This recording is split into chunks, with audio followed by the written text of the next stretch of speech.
जय गुरु जी। संगत जी, सत्संग स्टार्ट करने से पहले मंत्र जप करेंगे। ओम नमः शिवाय, शिव जी सदा सहाय। ओम नमः शिवाय, गुरु जी सदा सहाय।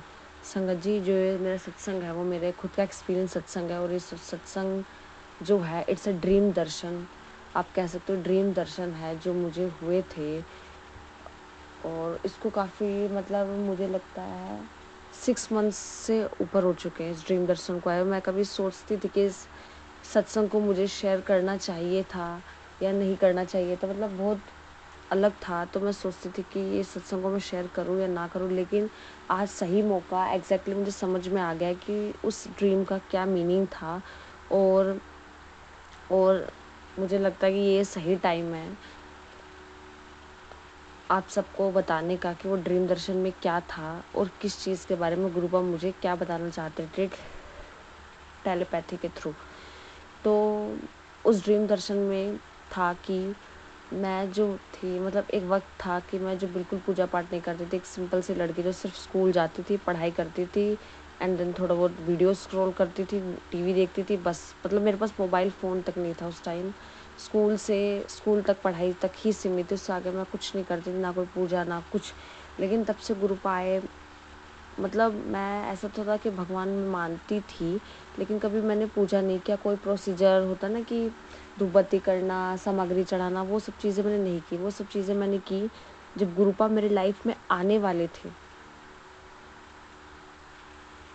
उससे 3-4 महीने पहले मैंने 1 महीने लगातार मंदिर जाना स्टार्ट किया। एक दिन भी मैं नहीं छोड़ती थी, एक दिन भी। और भगवान से यही अरदास करती थी क्योंकि मुझे पता था कि हमारी जो लाइफ फैमिली की जो कंडीशंस है, चीज़ें हैं, वो बहुत अलग है दूसरी फैमिली से। तब भी मैं जाती थी स्कूल वगैरह, मैं देखती थी कि सबकी फैमिली में अलग है। इतना ज़्यादा टॉक्सिसिटी किसी की फैमिली में नहीं है जितनी कि मेरी। तो मैं हमेशा देखती थी, और वो जो चीज़ें थी ना मेरे मन के अंदर जमा हो गई थी कहीं न कहीं, कि ये सब चीज़ें क्या चल रही है, ऐसा कौन-सी गलती है, ऐसा क्या कर दिया हमने कि ये सारी चीज़ें हो रही है। और वो सब चीज़ें जमा हो गई कहीं न कहीं। 2-3 साल इतने बुरे गए कि अचानक से इतना ऐसा लगा तूफ़ान आ गया हो अचानक से, और वो थमने का नाम ही नहीं ले रहा। हर तरफ से ऐसा हो सकता है कि मैं यही सोचती थी कि फैमिली में क्या हम सब ने ही बुरा किया है, हम सब ने ही क्या गलत किया है सबके किसी न किसी जन्म में, जो एक साथ ही वो चीज़ें हैवी ब्रस्ट हो रही है हमारे ऊपर, फट रही है ये सारी चीज़ें एकदम से। क्या हम सभी गुनहगार हैं? क्या हम सब ने एक साथ ही ऐसा कौन सा गलत काम किया है पिछले जन्म में, या कौन सी गलती हुई है हमसे कि जो हम इस जन्म में चुका रहे? हम सब एक साथ एक ही टाइम पे कैसे भुगत सकते हैं? मेरे मन में यही चलता था कि अगर कार्मिक कनेक्शंस भी है, कुछ गलत भी किया है, तो ऐसा क्या कर दिया हमने, क्या हो गया? कुछ समझ में नहीं आता। सब बोलते थे कर्मों का खेल है, कर्मों को हमें फेस करना पड़ता है, भुगतना पड़ता है, जो हमने किया है उसकी भरपाई करनी पड़ती है। मैं हमेशा सोचती थी ऐसा हमने क्या कर दिया। और फिर हम उस घर से निकल गए गाँव वाले से, क्योंकि वहाँ पे आस-पास इतना ज़्यादा ब्लैक मैजिक था जो कि आउट ऑफ कंट्रोल था। फैमिली मेंबर्स भी आउट ऑफ कंट्रोल थे, रात-दिन लड़ाई झगड़ा। तो हमने वहाँ से क्या किया कि अब एक साथ नहीं रह सकते, तो इससे बेटर है कि दूर रहें, शांति से रहें। लेकिन उस जगह को छोड़ने के बाद भी वो चीज़ें, हमने तो उस जगह को छोड़ दिया, लेकिन वहाँ के लोगों ने हमें नहीं छोड़ा। आसपास के लोगों ने बहुत सारी चीज़ें, ट्रबल क्रिएट किया कि हमें लगता था कोई नहीं, अलग रहते हैं तो शायद ये सब चीज़ें नहीं होंगी, वहाँ इस जगह को छोड़कर कहीं और शिफ्ट हो जाते। तो हमने शिफ्ट हो गए हम शहर में, लेकिन बात वहीं तक सीमित नहीं थी, और बहुत सारी चीज़ें व्रस्ट ख़राब हो गई, बहुत ज़्यादा वर्स हो गई। और जब मैंने चेंज किया तो वहाँ पे भी धीरे-धीरे करके 6 महीने तक हम नहीं गए बिल्कुल भी गाँव, अपने घर पे वापस बिल्कुल भी नहीं गए, हम अलग थे, दूर थे। पर तब किसी को पता नहीं था, लेकिन तब भी प्रॉब्लम्स जो थी, वो एक तो बॉडी में पेन होना, ये सारी प्रॉब्लम्स थी, लेकिन वो कम थी। हमें रियलाइज़ हुआ कि उनको लगा कि चले गए हैं छोड़ के, ये वो। तो प्रॉब्लम्स कम थी, लेकिन तब हम गुड़गाँव में शिफ्ट हुए, वहाँ पे थोड़ा बहुत ठीक थे। लेकिन जब हम पंडित के घर में दिखाया, उन्होंने बोला कि इसने कुछ करवा दिया है, कोई नेगेटिव एनर्जी है, जबकि बॉडी को इनटेक कर रखा है, ये है वो, और उन्होंने उस चीज़ को खोल दिया। हमने वहाँ पे मिस्टेक की कि गए और वहाँ पे उस चीज़ को खुलवा दिया। सबसे पहले तो हमें नहीं जाना चाहिए था इतनी खतरनाक चीज़ के लिए, लेकिन उन्होंने खोल दी। और उसके बाद उन्होंने बोला कि जिनसे हमने दिखाया था कि अब आपके साथ मतलब कुछ भी हो सकता है, ये बहुत खतरनाक है, ये किसी को छोड़ता नहीं है, आप कैसे बच रहे हो? आपके साथ इतना कुछ मतलब ये एनर्जी जो है वो बहुत स्ट्रॉन्ग है, आप कैसे बच रहे हो? मुझे समझ नहीं आ रहा है। ये वो आपके ऊपर शायद भोलेनाथ की कृपा है, क्योंकि वो जो थे वो भोलेनाथ के भक्त थे, जिन्होंने हमने अपना दिखाया था उनको। तो उन्होंने बोला कि बहुत बड़ी एनर्जी है, ये है, वो है, बहुत बड़ी एनर्जी है, ये वो, मतलब ये ख़त्म नहीं हो सकती, ये बहुत नुकसान पहुंचाएगी। और ऐसा मतलब हमें यकीन होने लगा था कि हाँ ऐसा, क्योंकि फैमिली में इतने ज़्यादा झगड़े, आउट ऑफ कंट्रोल, बिजनेस का ना चलना, और इतनी ज़्यादा चलो सब कुछ एक तरफ कर सकते, हमारी जो हेल्थ थी वो बिल्कुल कंट्रोल में नहीं थी। और हेल्थ के अलावा भी बहुत सारी फिज़िकल टॉर्चर भी सहना पड़ता था, क्योंकि मुझे बहुत ज़्यादा, जब मैं मतलब पहले गई थी, मैं हिचकियाँ मुझे आती थी लेकिन कम थी, लेकिन जब मैं उनके पास गई, मतलब उन्होंने 2-4 बार मतलब बहुत सारे हवन वगैरह भी किए, उसके बाद से मेरी सिचुएशन इतनी ज़्यादा बिगड़ गई कि मुझे हिचकियाँ तो आती ही थी पहले से, ज़ोर से अचानक से आने लगी थी, मुझे नहीं पता कैसे, समझ में नहीं आया। जब से हमारा पड़ोस से झगड़ा हुआ था और जब से जो घर था वो पूर्वजों का घर था, वो मेरी मम्मी के नाम पे कर दिया गया था एज अ सिक्योरिटी, कि कुछ तो होना चाहिए ना नाम से, कि आइंदा मतलब अदरवाइज़ कुछ गड़बड़ हो गई फ्यूचर में, कि मेरे जो बाबा थे, दादाजी, वो सोचते थे सिक्योरिटी के लिए कुछ होना चाहिए, आगे चल कोई प्रॉब्लम, मैं नहीं रहा तो कोई प्रॉब्लम हो सकती है, इसलिए एज अ सिक्योरिटी उन्होंने नाम कर दिया था मम्मी ने, और मम्मी ने पापा के नाम पे ट्रांसफ़र कर दिया था। तो उसके बाद से जो मतलब जेठानी थी मम्मी की, मेरी ताई, तो उन्होंने जब से नाम हुआ है तब से हमारी कंडीशन वर्ष से भी बदतर से भी बदतर, और पड़ोसियों से भी झगड़ा हो गया था किसी वजह से, क्योंकि शायद उन्हें भी हमारा घर चाहिए था, प्रॉपर्टी चाहिए था, वो चाहते थे कि हम छोड़ दें उस प्लेस को और वो घर उन्हें मिल जाए, क्योंकि वो भी हमारे रिलेशन में ही थे। उन्होंने हमारे बहुत सारे खेत भी हड़प लिए थे और प्रॉपर्टी भी हड़प ली थी, लेकिन उसके बाद भी उनका मन नहीं भरा, उन्होंने ट्रैप किया हमारी फैमिली को, हमसे पैसे लिए उधार, और फिर उन्होंने देने से मना कर दिया। आई थिंक 7 ईयर्स पहले की बात है, ये 7 से 8 साल पहले उन्होंने 50,000 रुपीज़ लिए उनकी फैमिली में किसी मेंबर ने, और उन्होंने कहा कि अगर आप मुझे पैसे दे दो, मुझे शादी में जाना, बहुत ज़्यादा मतलब खर्चा लगेगा, इम्पोर्टेंट है, चाहिए तो दे दिए। तो उसके बाद उन्होंने क्या कहा, जब वापस देने का नंबर आया तो उन्होंने मना कर दिया। और जब हमने केस किया कि और ऊपर से वो हमें परेशान भी करते थे, हमारी फैमिली में मतलब गेट पीटते, गाली गलौज करना बिना बात में, बहुत सारी चीज़ उन्होंने की हमें परेशान करने के लिए। और उसके बाद हमने केस किया, क्योंकि जो हमारा घर था और उनका घर था बिल्कुल अटैच्ड था, हमें दीवार खड़ी करवानी थी, मम्मी चाहती थी कि बिल्कुल सेपरेट रहे, क्योंकि वो गेट पीटते थे बिना बात में, हमारे आके गाली गलौज करते थे गली में आके, मतलब गंदगी, इधर का कूड़ा उधर करना, बहुत सारी चीज़ें वो करते थे। तो उसके बाद मम्मी ने डिसाइड किया फैमिली में कि ये रोज़ रोज़ कौन सहेगा, इससे अच्छा अपनी बाउंड्री करवा के सेपरेट हो जाता है, अपना गेट करवा लेते हैं अलग से, बाहर का बिल्कुल अंदर के अंदर रहेगा, कोई प्रॉब्लम नहीं होगी। लेकिन वहीं से आवाज़ उठनी शुरू हुई थी, और मम्मी ने, मेरे जो दादू थे, उन्होंने पुलिस कंप्लेंट की, केस फाइल किया कि ये जो है वो हमें परेशान करता है, मेरी बहू को, हमारी फैमिली को बहुत ज़्यादा प्रॉब्लम क्रिएट करता है ये, और गाली गलौज करता है, हमें परेशान किया जा रहा है, इसकी पूरी फैमिली जो है इनकी वो परेशान करता है, मेरे पैसे नहीं दे, केस किया गया। उसके बाद से उन्होंने अपनी मतलब बहुत सारी चीज़ें की, बहुत सारे इल्ज़ाम लगाए, ये है वो है, बहुत सारी चीज़ें की उन्होंने, लेकिन फिर भी केस हमारे फेवर में था। हमें पैसे जो थे वो मिल गए, जो हमें उन्होंने दे दिया, कि पैसे लिए गए थे, तो किसी वजह से साबित हो गया कि इन्होंने हमसे पैसे लिए हैं और हमने इनको पैसे दिए थे, और वो साबित हो गई चीज़ें और हमें पैसे मिल गए। लेकिन वहीं से उन्होंने सामने से फिर से लड़ाई झगड़ा किया, पैसे लिए थे और उन्होंने फिर से लड़ाई झगड़ा किया कि लेडीज़ का केस बनाएंगे, इसमें बोल देंगे, हमारी जान लेने की कोशिश कर रही थी। उन्होंने फेक रिपोर्ट बनवाई मेडिकल में जाकर कि मुझे बहुत बुरी तरह से मारा गया है, ये क्या है, वो क्या है, बहुत सारी चीज़ें की, और वो जाकर मतलब पुलिस अरेस्ट करने तक आ गई थी कि चलो आप हमारे साथ देखते क्या होता है। फिर मम्मी ने पुरानी वाली जो फाइल थी उसको रखा हुआ था, तो उनको दिखाया गया कि ये पहले से हमारे पीछे लगे हुए, हमने इन पे केस किया था, सो उन्होंने फंसाने की कोशिश की, तब फिर वो केस वहीं पे बंद हो गया। लेकिन फिर उनको समझ में आ गया कि इन सब चीज़ों से कुछ नहीं होगा केस वगैरह करने से। फिर उन्होंने ब्लैक मैजिक करना स्टार्ट किया कि उन्होंने लड़ाई की तब भी बोला था ना हम जिएंगे ना तुम्हें जीने देंगे। पता नहीं किस वजह से वो सब चीज़ों में पड़े हुए नहीं पता।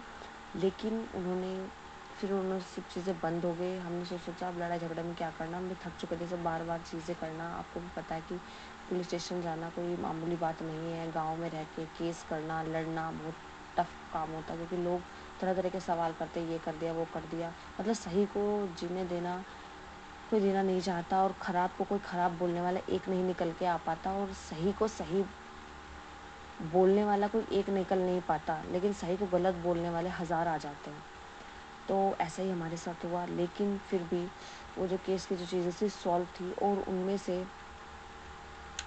एक जो था जिन्होंने हमारा केस को बोला था कि कोई बात नहीं, अगर मतलब जो सरपंच वगैरह होते, सरपंच ने हमारा फेवर किया था, वो हमारे साथ थे। लेकिन एक और थे थानेदार, क्या बोलते हैं उनको, लंबड़दार, ऐसा कुछ नहीं पता मुझे एग्जैक्टली नहीं पता, कि वो भी थे, मतलब सरपंच में बैठते थे। तो उन्होंने बोला था कोई बात नहीं, अभी तुम सुलह कर दो, क्योंकि जो अपोजिट टीम थी हमारी, हमने जिन पर केस किया था, वो उनके घर बैठते थे, मतलब उनकी काफ़ी बातचीत थी, दोस्ती थी। तो उस वजह से उन्होंने बोल दिया, उन्होंने उनका फेवर किया और बोला कि कोई बात नहीं, आप अभी कर दो समझौता, कॉम्प्रोमाइज़ कर लेते हैं। उसके बाद से अगर कॉम्प्रोमाइज़ नहीं हुआ तो आप एक काम करना, मैं रिस्पॉन्सिबिलिटी लेता हूँ, और कुछ भी होता है तो मैं आपकी साइड से बोलूँगा, आपकी साइड से फ़ाइट करूँगा। पर ऐसा नहीं हुआ। तब उन्होंने दोबारा से केस किया हम पर दूसरी बार। तो उन्होंने बाजी पलट दी और उनका साइड लिया अपोजिट टीम वालों का। उन्होंने बोला नहीं नहीं, ये गलत है और ये सही है। तो फिर हम शॉक्ड हो गए, कह रहे ये तो कैसे हो गया, उन्होंने तो बाजी पलट दी। लेकिन फिर मम्मी के पास सेफली रिपोर्ट थी पहले वाली, तो मतलब ऐसे भी प्रूव किया गया कि नहीं नहीं कोई बात नहीं, फैमिली में ही तो हो, तो मतलब कज़न्स में तो रिश्तेदारी तो है, कोई बात नहीं, आप माफ़ कर दो और आगे से कुछ हुआ तो मैं देखूँगा। लेकिन उन्होंने जो थी वो सब साजिश थी उनकी, कि वो रिस्पॉन्सिबिलिटी लेंगे अगर कुछ भी होता है तो। बट ऐसा नहीं हुआ कि उन्होंने रिस्पॉन्सिबिलिटी लेने से मना कर दिया, कि बट ऐसा हुआ ही नहीं कि वो रिस्पॉन्सिबिलिटी लेंगे। नहीं, उन्होंने पलट दिया कि नहीं नहीं ऐसा नहीं, यही गलत है, इन्होंने जो किया है, इन्होंने लड़ाई की है, ये गलत है, ये सही है, वो इसे। तो फिर उसमें जब रिपोर्ट निकली ना, मम्मी ने जो पहले बनवाई हुई थी स्टार्टिंग में, तो किसी ने बोला था कि इनको संभाल के रखना। लॉयर ने, जो मम्मी ने किया था उनके, जो मेरे दादू ने किया था, तो उनको रखा गया था। वो जो शीट बनवाते हैं ना, कि हम कंप्लेंट लिखवाते हैं, ये चीज़ थी, ये वो सब चीज़ें, रिक्वायरमेंट्स, जो किसने क्या क्या किया, वो सब जब दिखाया तब सब कुछ समझ में आया। फिर वो चीज़ बंद हुई।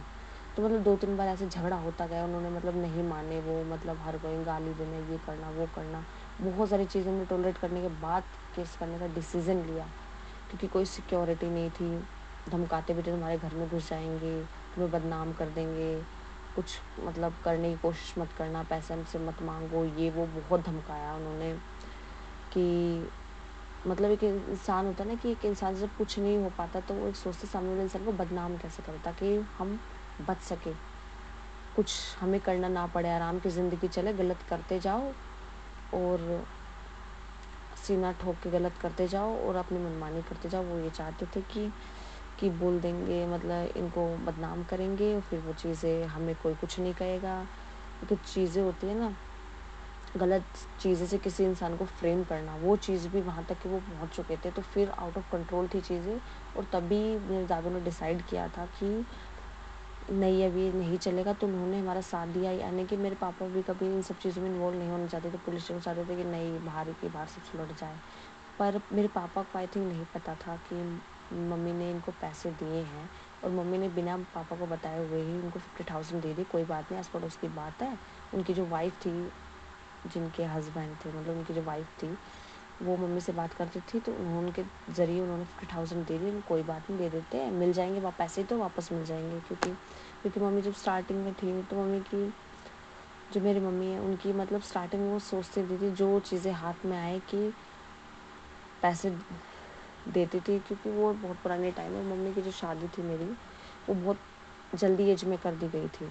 आई थिंक जिस उम्र की मैं हूँ अभी, उस उम्र में मेरी मम्मी के कम से कम 2-3 बच्चे थे तब। लेकिन मतलब उन्होंने सोचा कोई बात नहीं, पैसे दे देते हैं, वापस आ जाएंगे। लेकिन क्या पता था किसी को कि ये छोटी सी चीज़ें, हमने सोचा था हेल्प कर रहे हैं, हेल्प करने की नीयत से सब कुछ किया गया था, लेकिन ये चीज़ें इतनी बड़ी हो जाएंगी किसी ने नहीं सोचा था कि सब एक नॉर्मल सा सीधा साधा इंसान सोचता है कि हम हेल्प कर दें, किसी के पैसे दे दें, लेकिन ऐसा नहीं हुआ। पैसे दिए तो उन्होंने लगा था कोई बात नहीं, हेल्प पे पैसे मिल जाएंगे। उन्होंने बहुत टाइम तक वेट किया, 1 साल तक वेट किया, बहुत टाइम तक वेट किया कि दे देंगे। पैसे थे, मम्मी तो अर्निंग नहीं करती थी, वो थे पापा के, जो मेरे दादू ने दिए थे वो, और मम्मी ने सारी सेविंग उठा के उनको दे दिया कि वापस मिल जाएंगे, लेकिन ऐसा हुआ नहीं। और फिर मेरे दादू को पता चला, मेरी मम्मी ने सबको बताया, फैमिली में खूब डांट भी पड़ी, खूब लड़ाइयाँ भी, क्योंकि तुमने बिना पूछे क्यों दे दी। उसके बाद से मेरे दादू ने केस किया, क्योंकि ये दे नहीं रहे थे, उल्टा गाली गलौज करना। सोचेगा ना सामने वाला इंसान कि कोई किसी को गाली क्यों दे रहा है, ऐसा क्या है एक मेल पर्सन को। उनके जो हस्बैंड थे वो उन्होंने मना कर दिया कि नहीं, उन्होंने जब ने केस किया उनके हस्बैंड थे जिन्होंने लेडीज़ ने लिए थे, उनके हस्बैंड ने बोला इन्होंने हमसे पैसे लिए, हमने तो लिए ही नहीं है। बाद में फिर किसी तरह से प्रूफ है, मुझे नहीं पता, मैं उस वक्त बहुत छोटी थी, क्या हुआ क्या नहीं हुआ, क्योंकि नहीं पता उस चीज़ के बारे में। लेकिन मुझे पता कि लास्ट में प्रूफ हो गया था, इन्होंने पैसे लिए। फिर बात पता चली, आई थिंक मेरी मम्मी ने रिकॉर्डिंग रखी हुई थी उनकी कि इन्होंने मुझसे पैसे लिए, तो मम्मी ने रिकॉर्ड कर लिया था, पता नहीं, क्योंकि मम्मी समझ चुकी थी कि नहीं देना चाहते, शायद मम्मी ने भाप लिया उस वक्त, तो उन्होंने पता चल चुका था। उसके बाद रिकॉर्डिंग से प्रूफ हुआ कि हाँ इनके मनी है, पैसे हैं जो है, तो पुलिस को पता चला। उसके बाद से जब चीज़ें, फिर उन्होंने को लगा अरे ये तो हमसे पैसे भी ले लिए, हमारा केस कर दिया, हमारी बदनामी कर दी, ये कर दिया वो कर दिया। सोचने लगे कि अब तो हम पकड़े गए, वो फ्रॉड किया है गाँव में। जब किसी के ऊपर केस होता है वो प्रूफ हो जाए कि गलत है, तो उन्होंने क्या किया कि मम्मी को मतलब कि गाली गलौज करना शुरू कर दिया। क्योंकि मेरे पापा तो ये सब चीज़ों में नहीं पड़ते, केस करना है, लेकिन मम्मी ने, मेरे दादू ने केस किया उन सब चीज़ों पे, क्योंकि इतनी ज़्यादा टॉर्चर कौन सहे, तो केस किया। उस टाइम गांव में पहली बार थी जिनकी फैमिली ने आवाज़ उठाने की हिम्मत की। उसके बाद से तो अब बहुत बार पुलिस आई गांव में, क्योंकि सब ने सब चीज़ें स्टार्ट कर दिया। तो उसके बाद क्या हुआ कि आई थिंक मुझे जितना याद है वो नहीं पता बाकी का, क्योंकि तब मैं बहुत छोटी थी, आई थिंक 14-15 ईयर्स की, इतनी की थी मैं। और उसके पहले जो था चीज़ें, मतलब उन्होंने ये सब चीज़ें बोल दी कि नहीं ये था वो था, सब चीज़ें बताई गई कि हाँ सब प्रूफ हुआ। उसके बाद कि ऐसा हुआ है, पैसे लिए गए हैं, प्रूफ हुआ।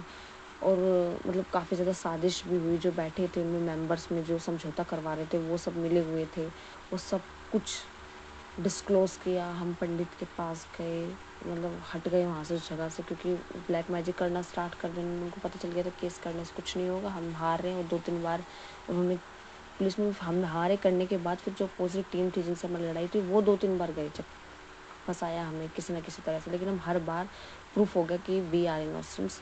सो हम पत प्रूफ हो गया था हर बार, तो उनको लगा कि अब कुछ नहीं हो सकता, इनसे जीता नहीं जा सकता। तो उन्होंने क्या किया, ब्लैक मैजिक का सहारा लेके, अब तो कुछ उन्होंने लड़ाई करते बोल दिया था, ना तुम्हें जीने देंगे और तुम्हारी पूरी फैमिली को डिस्ट्रॉय करेंगे, यहाँ से लेके वहाँ तक, कोई भी जो तुमसे रिलेशन रखेगा उन सबको बेकार कर देंगे और किसी को भी तुम्हारी मदद नहीं करने देंगे। उन्होंने साफ कहा था, ना जिएंगे और ना तुम्हें जीने देंगे। और सब में वही हो रहा है।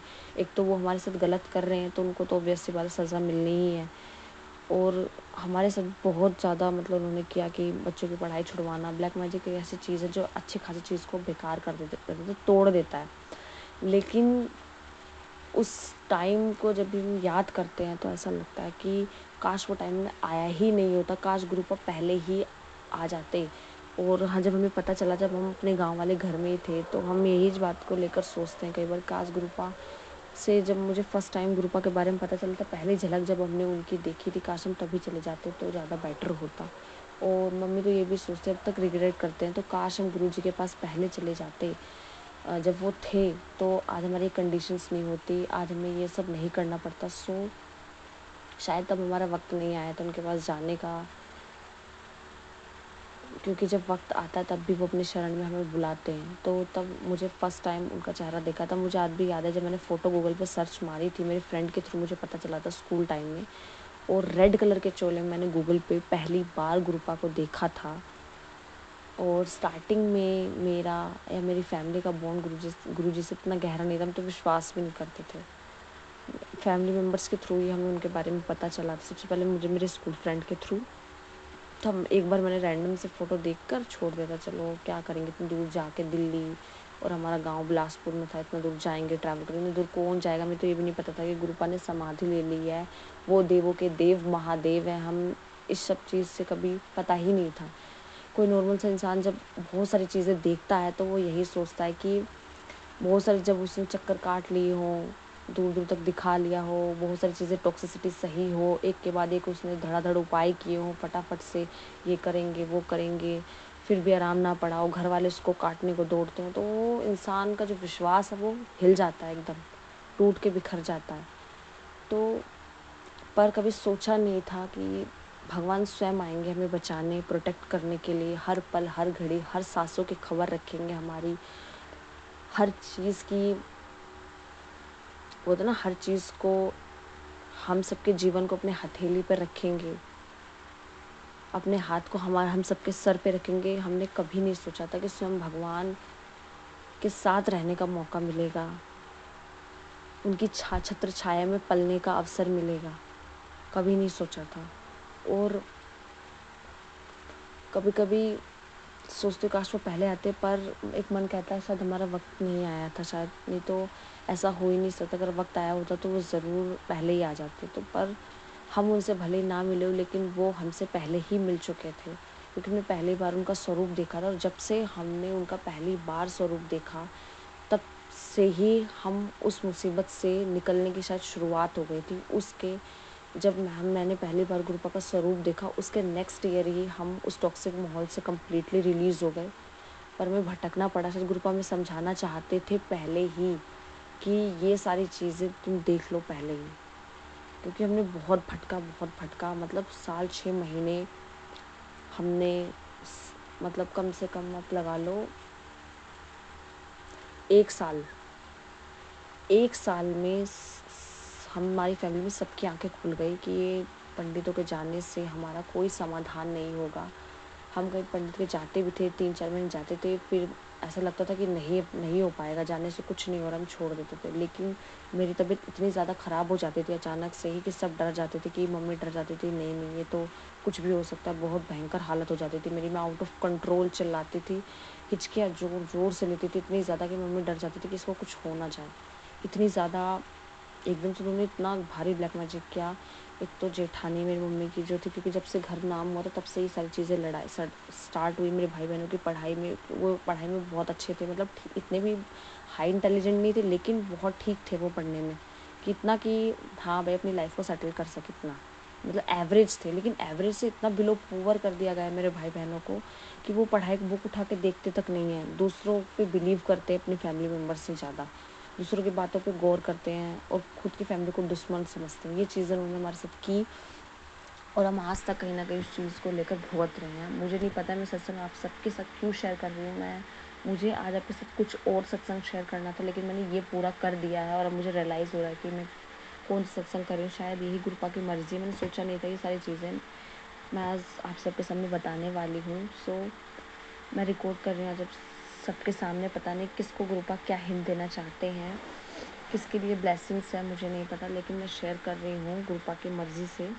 और उसके बाद भी कहानी यहीं पे ख़त्म नहीं होती है, मतलब कि आज तक हम उस चीज़ को भुगत रहे हैं। और आपसे यही रिक्वेस्ट करती हूँ कि अलग-अलग जगहों पे डर के, घबरा के, अगर किसी ने कोई नई संगत है, उनको गुरुजी, अगर कोई मेरा सत्संग सुन रहा है अभी, तो please I request you all the संगत एंड ऑल द न्यू संगत, बस आप सबसे यही कहना चाहती हूँ कि कितनी भी घबराहट हो, कितनी भी गंभीर हालत क्यों ना हो जाए, पंडितों के पास जाने से आपका कभी समाधान नहीं निकल जाता, क्योंकि ये सारी चीज़ें आई थिंक बहुत बड़ी है, और इन सब चीज़ों को गुरुपा के अलावा कोई नहीं संभाल सकता, या भगवान के अलावा मैं कहूँ कोई नहीं संभाल सकता। गुरुपा केवल एक संत, सतगुरु,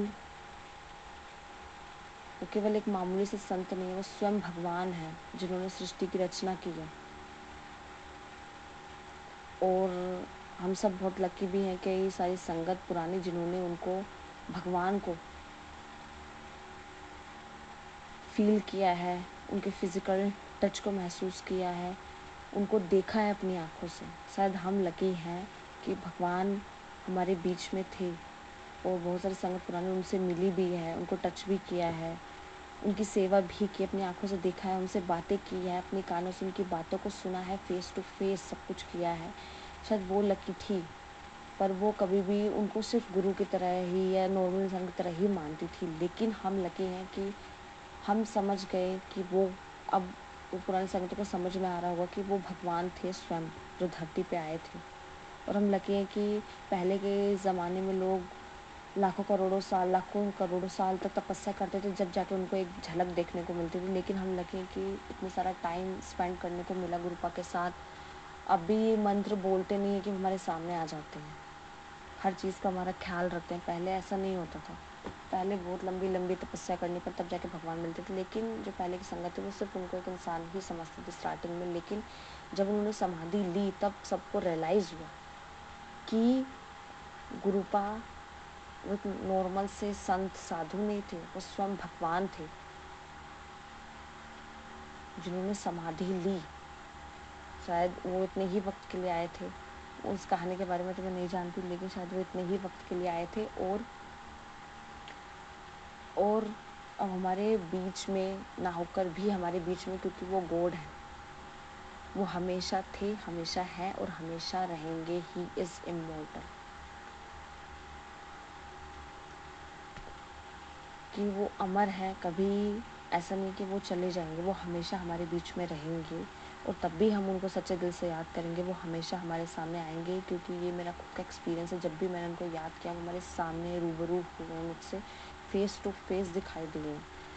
तो वो हमेशा हैं। और मंत्र जाप कि वो सिर्फ 2 लाइनें नहीं हैं, वो उनके बुलाने का एक फ़ोन नंबर बोल सकते हो आप। उनका महामंत्र जाप ही उनके और हमारे और उनके कॉन्टैक्ट के बीच का एक लौता मोबाइल नंबर है।